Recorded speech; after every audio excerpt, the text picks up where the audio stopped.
On the table here I have a Garmin HRM-Tri heart rate monitor with all of its components.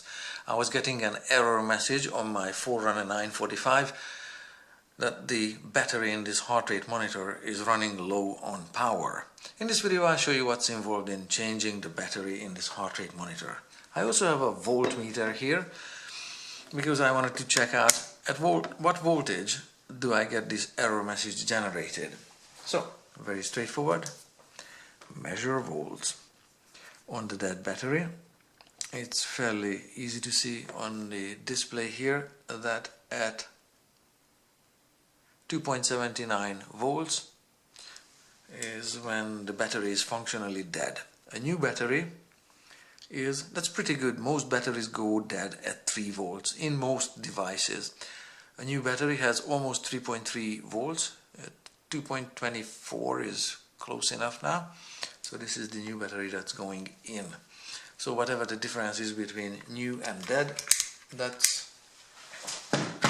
how much you can get out of a battery in terms of voltage. How many hours does it last? I don't know, because this one came shipped with this. So whatever its shelf life and whatever its voltage initially was, I don't know. But this one starts life at 3.25 volts. Let me just get you a close-up here on what's involved here. Take you off the tripod and start with the housing. The battery's size is 2032. That's what I have here, a package of. And I used a small Phillips screwdriver, number 0, and tweezers for grabbing the tiny screws for assembly. This seal here, this O-ring, needs to be intact. No scuff marks, no scrapes, no pinch marks, no any kind of degradation on it. I really don't want to find out where to find a replacement seal. I don't imagine it's expensive, but I just really don't need that kind of extra work. So, I keep this seal as intact as possible. There are 2 tabs here, amber colored or very nearly clear, this one and this one. So the battery will pop out if you push down here on the battery. This is a spring plate for the negative terminal on the battery. That spring will push up the new battery, but not here. These tabs hold the battery in place. I hope that makes sense. The screws and this cover plate hold the water out of reaching the battery, and there's also a flexible or soft seal on the inside here, so this also needs to be as flexible and as intact as possible for good electrical contact. So 4 screws go through the 4 corners of this component, and the screws thread into metal inserts. You can see they don't go into plastic, they go into metal inserts there at these 4 points. Obviously don't cross thread the screws, just go careful. The screws have a blue thread lock compound here on them that remains on the screw.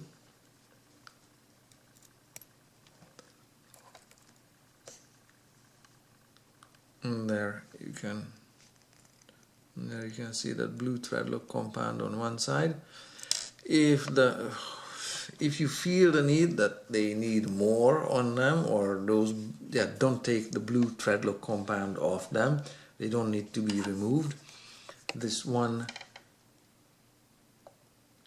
dab of blue thread lock compound will hold them securely enough so they don't come undone due to vibration. But if you need any, they are available in small quantities from your auto supply store. Mechanics use them on motorcycles, cars, whatever. So that's how this looks like up close. Assembly is very, very straightforward. or disassembly. The new battery will be bouncy, like springs out. So obviously watch those tabs on this side here, and this is the direction the battery goes in, slips in place like so, and it needs to be held down like so.